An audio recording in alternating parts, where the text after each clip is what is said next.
Romans 8:31 Tuamuke. Basi tuseme nini juu ya hayo? Mungu akiwapo upande wetu. Basi tuseme nini juu ya hayo mambo yote?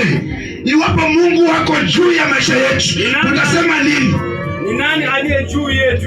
Ni nani aliye juu yetu kama Mungu amesimama na sisi?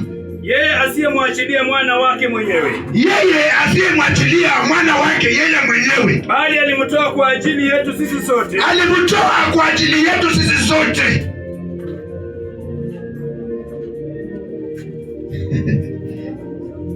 Atakosaje kutukirimia na mambo yote pamoja naye? Atakosaje kutugharamia mambo yote pamoja naye? Ni nani atakaye washtaki wateule wa Mungu?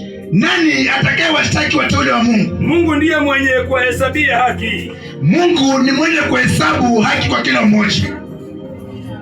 Bwana asifiwe. Amen. Basta tafadhali 32. Nisomee 32.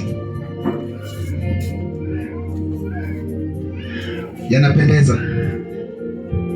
32 nasema hivi.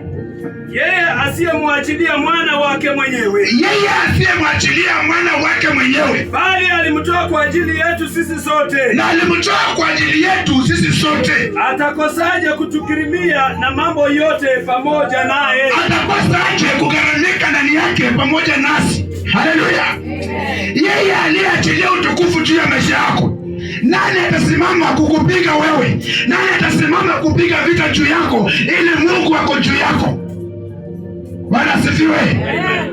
Yaani maandiko yanapendeza, inasema kwamba Mungu amesimama na wewe kila wakati, amekushika mkono, anatembea na wewe, anasema kwamba ni nani atakaye kuja kukukinga wewe, ili hali Mungu ako juu yako.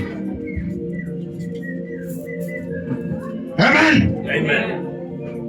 So naomba ukawe mtu wa Mungu saizi, ukasimame na utangaze vita ili adui akija asikupate. Kumbuka message yangu ilikuwa kwamba watashindana na wewe na hawatakushinda. Utapitia makubwa, utajaribiwa, lakini hautapewa ile kifungo wametaka uende.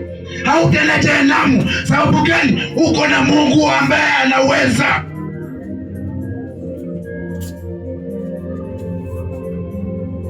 Bwana asifiwe. Tushangaze vitu tafadhali, tushangaze vitu. Tunataka tuachilie maombi.